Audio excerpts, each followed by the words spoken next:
India Pakistan இடையேயான போர் பதற்றம் காரணமாக நடப்பாண்டு IPL தொடர் தற்காலிகமாக ஒத்திவைக்கப்படுவதாக கடந்த மே 10ஆம் தேதி அதிகாரப்பூர்வமாகவே அறிவிக்கப்பட்டிருந்தது. அதனைத் தொடர்ந்து மீண்டும் IPL போட்டி மே 17ஆம் தேதி முதல் தொடங்கும் எனவும் அறிவிக்கப்பட்டுவிட்டது.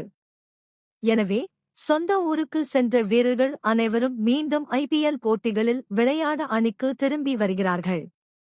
இந்த சூழலில் இந்த சீசனில் காயங்கள் மற்றும் பிற காரணங்களால் பல அணிகளில் மாற்றங்கள் ஏற்பட்டுள்ளன. பல வெளிநாட்டு வீரர்கள் மீண்டும் களமிறங்க மறுத்த நிலையில் IPL நிர்வாகம் தற்காலிக மாற்று வீரர்களை அனுமதித்தது. எனவே அப்படி எந்தெந்த அணிகளில் எந்தெந்த வீரர்களுக்கு பதிலாக எந்த வீரர்கள் சேர்க்கப்பட்டுள்ளனர் என்பது பற்றி இந்த பதிவில் பார்ப்போம். Chennai Super Kings. ருதுராஜ் கெய்க்வாட் காயம். ஆயுஷ் மாத்ரே. CSK அணியின் கேப்டன் ருதுராஜ் கெய்க்வாட் முழங்கை எலும்பு முறிவு காரணமாக சீசனில் இருந்து விலகினார்.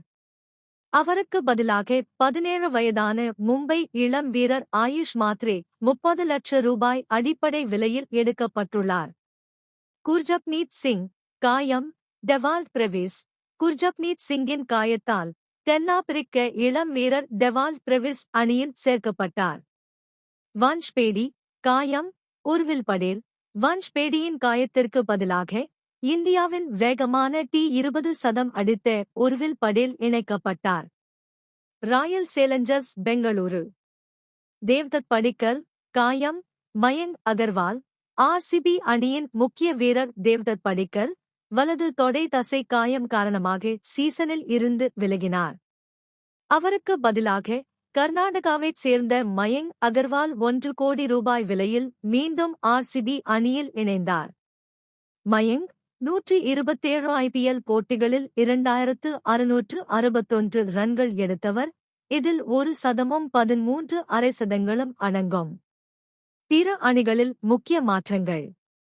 குஜராத் டைட்டன்ஸ். கிளென் பிலிப்ஸின் காயத்திற்கு பதிலாக தசுன் ஷனாகா 75 லட்சம் ரூபாய்க்கு அணியில் சேர்க்கப்பட்டுள்ளார்.